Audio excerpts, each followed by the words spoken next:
Pak, saya tanya deh. Oke. Bapak melakukan uji konsekuensi, ini misalnya saya ambil contoh nih KHS. Ini hanya terkait KHS-nya Pak Jokowi atau KHS secara keseluruhan yang Bapak uji? Oke, sesuai dengan apa di SK tersebut itu khusus KHS-nya Pak Nah, Jokowi. kalau KHS pada umumnya diminta oleh publik terbuka atau tidak, Pak? Kalau Pak Bu, Kalau misalnya nih publik meminta KHS atau yang lainnya di luar itu, ini terbuka atau enggak? iya, saya kira kalau konteksnya ada tadi uji konsekuensi, Ibu, kalau Ya. konteksnya dia melibatkan masyarakat, sekali lagi kami berpikir bahwasannya KHS itu data pribadi. Jadi kami tidak melibatkan masyarakat dulu dalam konteks ujian konsekuensi. Kecuali dasarnya ada persetujuan dari apa ya si pemilik data ataupun nanti ya tadi Nah, itu perintah dari KIP. Karena sekali pemahamannya lagi itu, Bu, Pak. oke. Pemahamannya Bapak melakukan uji konsekuensi bukan hanya terhadap KHS-nya Pak Jokowi. Karena kalau Bapak mengatakan KHS untuk Pak Jokowi dikecualikan, maka secara global untuk siapapun itu menjadi informasi yang dikecualikan. Ya kan? Uji konsekuensi yang Bapak lakukan, kenapa kemudian harus melibatkan masyarakat? Masyarakat akan, Bapak harus kasih dasar-dasarnya apa yang menjadi pertimbangan. KHS ini harus dikecualikan. Ada informasi pribadi. Informasi pribadi apa sih yang terkandung di dalamnya? Kan tadi saya udah bilang, tidak mesti dokumennya Bapak tunjukkan kepada pihak masyarakat. Tapi kemudian dilakukan kajian bersama antara UGM dengan pihak eksternal. Sejauh mana sebuah informasi itu kemudian akan dikecualikan gitu loh. Dampaknya Oke, apa? Ibu, kalau misalnya Bu, di situ ada pakar gitu ya. Saya kira pakar itu juga bagian dari masyarakat gitu ya. Nggak bisa, Pak. Itu kan, maka tadi saya tanya pakar ahli hukum ini dari UGM atau bukan? Iya, betul Dari dari UGM UGM. kan? Betul, betul. Ya, jadi kan perintah majelis Tapi gini, melibatkan, Pak ini perintah majelis loh. Kami memerintahkan harusnya melibatkan pihak luar. Gitu loh. Kan? ya, Tapi Bapak ya, tidak melakukan. ya, Gitu. sekali lagi Bu, kami berangkat dari sikap yang kehati-hatian, yang notabene itu juga Pak, dijamin oleh begini, PDP. Oke. kemarin harus dihargai yang namanya perintah majelis, ya. Pemahamannya seperti yang sampaikan Ketua Majelis, bukan dokumennya, tapi formula-formula. Misalnya tadi ijazah seperti apa formulanya? Oh, ada nama, ada data. Jadi tidak dokumennya. Kalau melibatkan pihak lain, itu lebih independen, Pak. Terlepas itu punya siapa, baru dikategorikan lagi. Jadi ketika perintah majelis, kalau Bapak kemarin tidak sepakat, Bapak bahasnya kemarin. Jadi supaya lebih cepat persidangan hari ini, kita melihat beranggapan pertama Bapak tidak menghargai perintah majelis. Ya kan? Kan tidak harus dokumennya. Kita dalam hal ini melihat dokumen itu tidak membedakan pemilik siapa. Ya kan? Jadi nggak usah berdiskusi dalam arti yang di sini saja Bapak memperlihatkan bahwa tidak independen.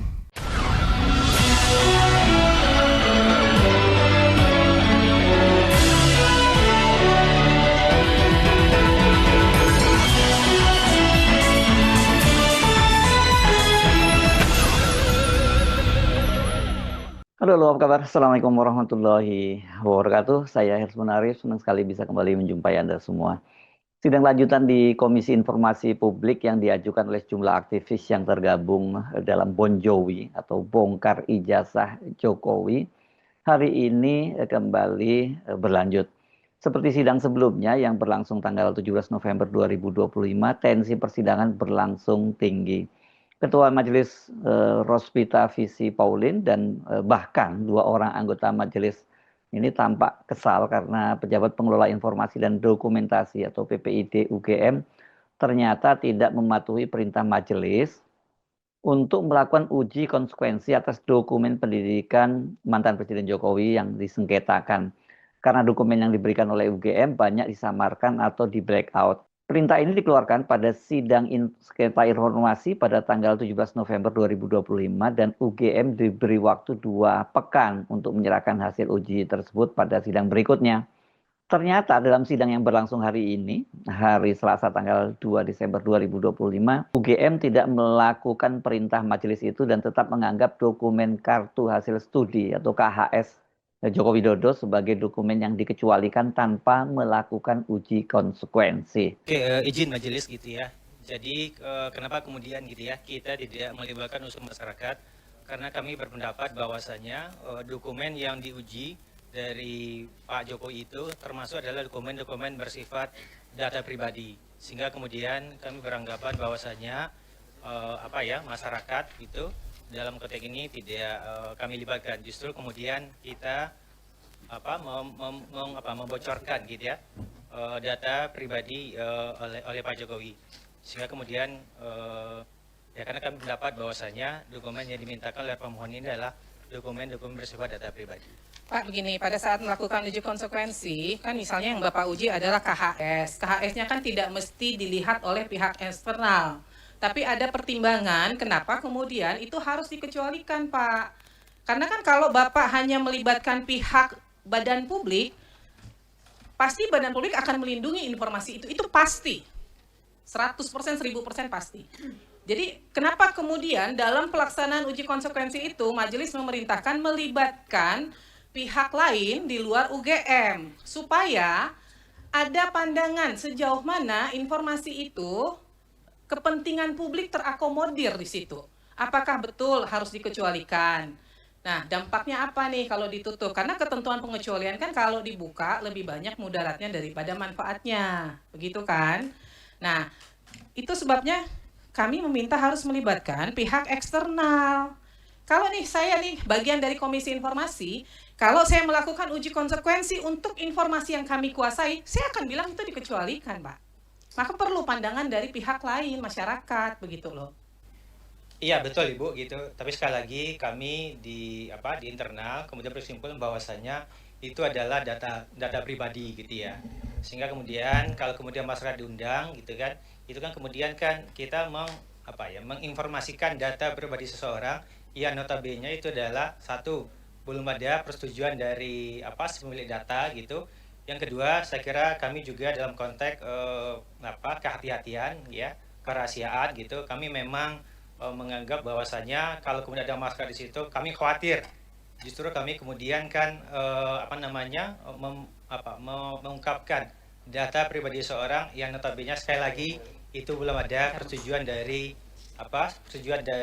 pemilik data. Yang kedua, penting juga adalah itu belum ada juga putusan dari pengadilan ya yang memerintahkan kami untuk mengungkapkan data itu. Jadi atas dasar itu kemudian kami berpendapat bahwasanya kami dalam konteks ini tidak melibatkan masyarakat.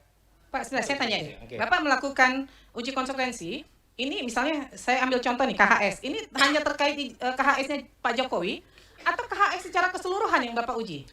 Oke, sesuai dengan di SK tersebut itu khusus KHS-nya Pak Jokowi. Nah, kalau KHS pada umumnya diminta oleh publik terbuka atau tidak, Pak? Kalau misalnya nih publik meminta KHS atau yang lainnya di luar itu, ini terbuka atau enggak? Iya, saya kira kalau konteksnya tadi uji konsekuensi Ibu, kalau konteksnya dia melibatkan masyarakat, sekali lagi kami berpikir bahwasanya KHS itu data pribadi. Jadi kami tidak melibatkan masyarakat dulu dalam konteks ujian konsekuensi, kecuali dasarnya ada persetujuan dari si pemilik data ataupun nanti perintah dari KIP. Pemahamannya itu Pak, pemahamannya Bapak melakukan uji konsekuensi bukan hanya terhadap KHS-nya Pak Jokowi. Karena kalau Bapak mengatakan KHS untuk Pak Jokowi dikecualikan, maka secara global untuk siapapun itu menjadi informasi yang dikecualikan. Ya kan? Uji konsekuensi yang Bapak lakukan, kenapa kemudian harus melibatkan masyarakat? Masyarakat Bapak harus kasih dasar-dasarnya apa yang menjadi pertimbangan. KHS ini harus dikecualikan. Ada informasi pribadi. Informasi pribadi apa sih yang terkandung di dalamnya? Kan tadi saya udah bilang, tidak mesti dokumennya Bapak tunjukkan kepada pihak masyarakat. Tapi kemudian dilakukan kajian bersama antara UGM dengan pihak eksternal. Sejauh mana sebuah informasi itu kemudian akan dikecualikan gitu loh. Dampaknya apa? Ibu, kalau misalnya Ibu, di situ ada pakar gitu ya. Saya kira pakar itu juga bagian dari masyarakat gitu ya. Nggak bisa Pak, itu kan maka tadi saya tanya pakar ahli hukum ini dari UGM atau bukan? Iya betul. Dari UGM kan? Betul. Ya, jadi kan perintah majelis melibatkan, Pak ini perintah majelis loh, kami memerintahkan harusnya melibatkan pihak luar. Gitu loh, kan? Tapi Bapak tidak melakukan. Ya, gitu. Sekali lagi Bu, kami berangkat dari sikap yang kehati-hatian, yang notabene itu juga dijamin oleh PDP. Kemarin harus dihargai yang namanya perintah majelis, ya. pemahamannya seperti yang sampaikan Ketua Majelis, bukan dokumennya, tapi formula-formula. Misalnya tadi ijazah seperti apa formulanya? Oh, ada nama, ada data. Jadi tidak dokumennya. Kalau melibatkan pihak lain itu lebih independen, Pak. Terlepas itu punya siapa, baru dikategorikan lagi. Jadi ketika perintah majelis, kalau Bapak kemarin tidak sepakat, Bapak bahasnya kemarin. Jadi supaya lebih cepat persidangan hari ini, kita melihat beranggapan pertama Bapak tidak menghargai perintah majelis. Ya kan? Kan tidak harus dokumennya. Kita dalam hal ini melihat dokumen itu tidak membedakan pemilik siapa. Ya kan? Jadi nggak usah berdiskusi dalam arti yang di sini saja Bapak memperlihatkan bahwa tidak independen, ya kan, untuk melihat suatu persoalan. Jadi kalau kemarin perintah majelis ada melihat bahwa ini kalau melibatkan pihak eksternal, maka kajiannya lebih independen. Bukan lebih lagi, memang independen. Tidak harus dokumennya, tapi formula. Kalau ada ijazah seperti ini, kalau KHS data apa saja, tanpa memperlihatkan. Itu, kasih. Apa boleh menanggapi atau? Izin Bu Ketua. Silakan. Ini seluruhnya kan berarti dari UGM ya? Iya. Apa saudara? Bentar. Memohon sebentar ya. Saudara termohon, ini berarti seluruhnya dilakukan oleh UGM. Berarti UGM tidak menganggap ada entitas akademik lain selain UGM yang mengerti Yang masalah handphonenya ini. bunyi tolong dimatikan ya. Ini UGM berarti tidak menganggap dalam tema KHS atau perlindungan data pribadi atau keterbukaan informasi publik tidak ada pakar dari selain UGM. Saya mau tanya itu dulu. Singkat-singkat aja ya, karena saya masih ada pendalaman lain. Baik, terima kasih anggota majelis. Pada prinsipnya kami tetap menganggap dan kami juga menganggap bahwa pakar dari Pakar, ada tidak kepakaran di luar UGM yang bisa memahami soal menurut UGM? untuk diuji konsekuensi ini tidak ada, tapi kalau untuk secara keseluruhan pasti ada. Namun tadi yang disampaikan. Nah, jadi begini, ini ada chauvinisme nih, ya, prestige oriented chauvinis. Jadi kebanggaan seakan-akan yang mengerti tema ini hanya orang-orang UGM. Andaikan teman-teman atau Bapak Ibu di UGM itu mau mempertahankan satu mazhab pemikiran saja, sebenarnya bisa kok. Ambil saja pakar-pakar lain yang satu mazhab, karena sebenarnya di keterbukaan informasi juga ada mazhab kehati-hatian, ada juga cautious focus approach misalnya begitu, ya. Kalau mau ambil kehati-hatian, katakanlah misalnya UGM mempertahankan ini sebagai suatu hal yang jadi data pribadi. Tadi Bapak bilang, Bapak orang fakultas hukum, iya kan? Mazhab tuh bisa diambil penguatannya dari mana aja, dan masyarakat tuh bertaburan kok pakar-pakar. Jadi sebagai sebuah epistemic community, ini masalahnya ada di chauvinisme UGM nih kalau begini kelihatannya.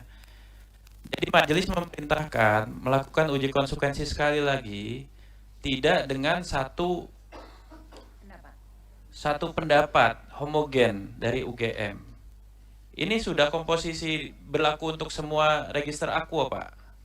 Gitu. Tapi kalau Bapak menganggap hanya UGM yang mengerti masalah ini masalahnya di UGM keseluruhan berarti. Ini masalah prestige oriented chauvinism. Ini chauvinisme model akademik. Ya Pak ya. Ini andaikan Bapak mau mempertahankan satu pendapat pun, ambil dari luar UGM, itu perintah majelisnya. Gitu. Sehingga pendapat Bapak itu lebih kuat. Begitu, ya.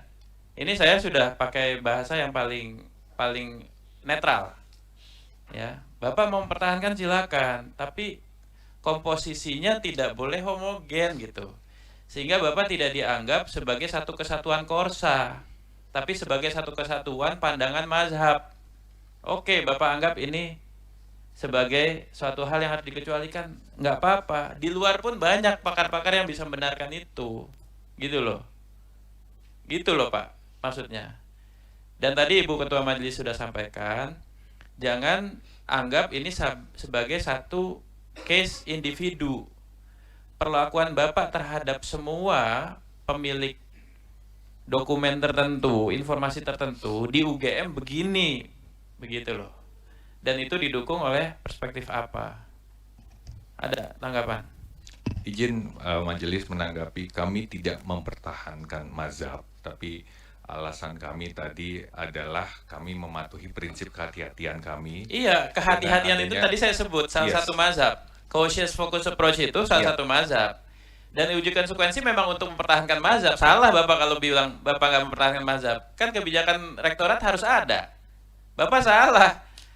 Tapi dengan mempertahankan mazhab itu caranya nggak boleh begini. Ini homogen banget, nggak boleh. Ini chauvinis. Bapak menganggap tidak ada orang yang ngerti di luar UGM. Kami tidak beranggapan seperti Ya itu, nggak boleh. majelis. Kalau nggak ada anggapan itu buktikan. Uji konsekuensi berikutnya. Komposisinya nggak boleh cuma UGM. Baik, kami serahkan kembali kepada majelis komisi. Ya, majelis diserahkan. Tapi saudara tidak melaksanakan. Jadi saudara harus laksanakan. Ya, ini masalah loh ya. Saya kira itu, Bu. Pak, jadi begini ya, nanti kami minta dilakukan uji konsekuensi ulang, tapi Bapak tidak spesifik menyebutkan misalnya nih ya, ini kan karena ini menjadi hasil uji konsekuensi dari UGM ya, maka Bapak tidak menyebutkan misalnya daftar nilai program sarjana dan program sarjana muda Joko Widodo. Enggak, Pak.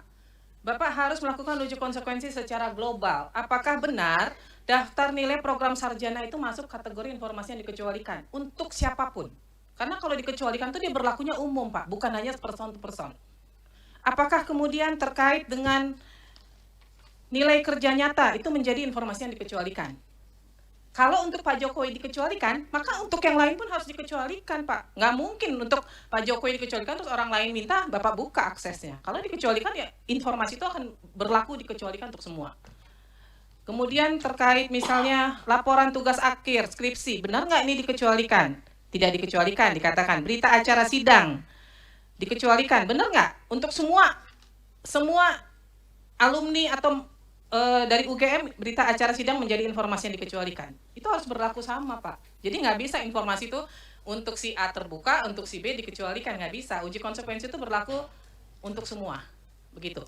Jadi saya nggak mau di sini ada kata-kata surat keputusan yudisium untuk Joko Widodo, nggak bisa, Pak. Ini berarti kalau Bapak sudah menyatakan surat keputusan yudisium dikecualikan, maka untuk semuanya itu menjadi dikecualikan. Nah, Bapak harus melakukan uji konsekuensi dan di sini Bapak harus menyebutkan nih. Di sini kan nggak disebutkan nih, Pak. Bapak menyebutkan, saya kasih contoh ya. Mengandung data pribadi. Data pribadi apa, Pak, yang terkandung di situ? Bapak harus jelaskan di dalam kajiannya. Apakah di situ ada tanggal lahir? Apakah di situ apa yang dikecualikan? Kalau yang dikecualikan ternyata dari satu dokumen ini yang dikecualikan hanya bagian tanggal lahir, hanya bagian mungkin ada alamat dan sebagainya di situ, itu aja yang ditutup. Tidak otomatis informasinya kemudian menjadi dikecualikan semua, Pak. Maka di kajian itu harus jelas apa sih di dokumen atau di informasi itu yang dikecualikan. Di KHS nih apa sih, Pak, yang dikecualikan? Nilai. Selain nilai apa? Nah, kan berarti yang nilainya saja yang ditutup. Bahwa bukti seseorang pernah kuliah di semester 1, semester 2, semester 3 itu kan menjadi informasi publik, begitu loh. Ya, jadi itu harus dikaji dengan jelas, Pak, kajiannya. Apa yang masuk dalam kategori dikecualikan itu apa? Ini kan kalau saya baca, saya nggak bisa menemukan nih, hanya dibilang data pribadi. Data pribadi apa yang terkandung di KHS? Itu harus ada, Pak. Kalau dibilang menghambat proses penegakan hukum, yang bagaimana begitu? Harus ada jelas kajiannya ya, Pak ya. Kemudian di sini Bapak menyebutkan, saya nggak tahu kok Bapak melakukan uji konsekuensi terhadap nilai kerja nyata. Padahal yang diminta di sini laporan kuliah kerja nyata. Emang sama ya, Pak ya?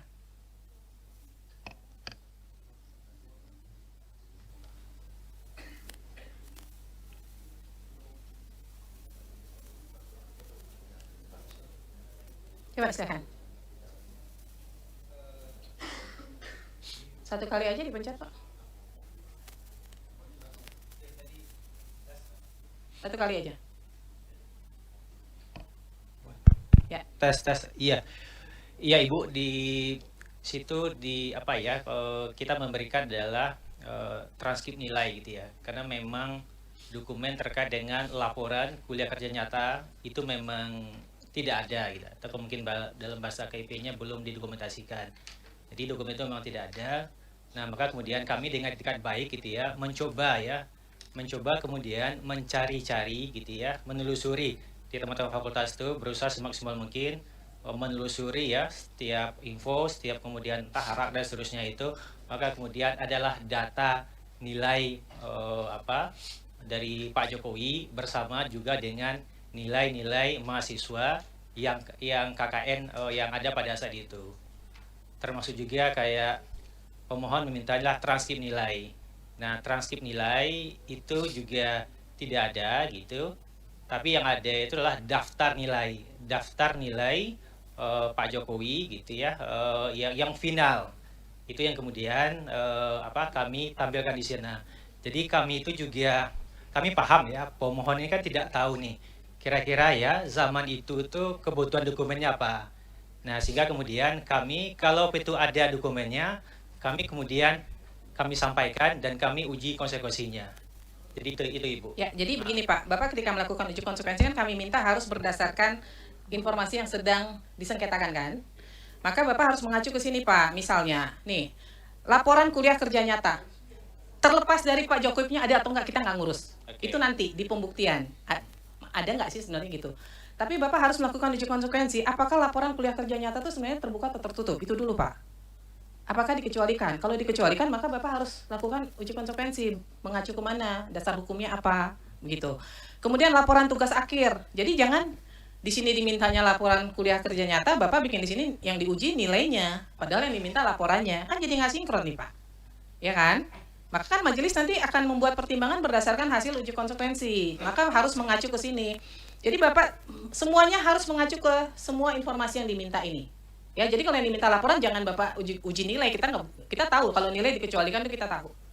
Jadi yang diminta laporan, apakah laporan lagi-lagi mindsetnya Bapak harus berpikir bahwa untuk semua, bukan hanya untuk Pak Jokowi. Nanti baru kita buktikan masih ada nggak sih tersimpan laporan yang atas nama Pak Jokowi. Tapi secara global untuk laporan kuliah kerja nyata menurut UGM itu terbuka atau dikecualikan. Itu dulu Pak. Kalau Bapak menyatakan itu dikecualikan, Bapak lakukan uji konsekuensinya.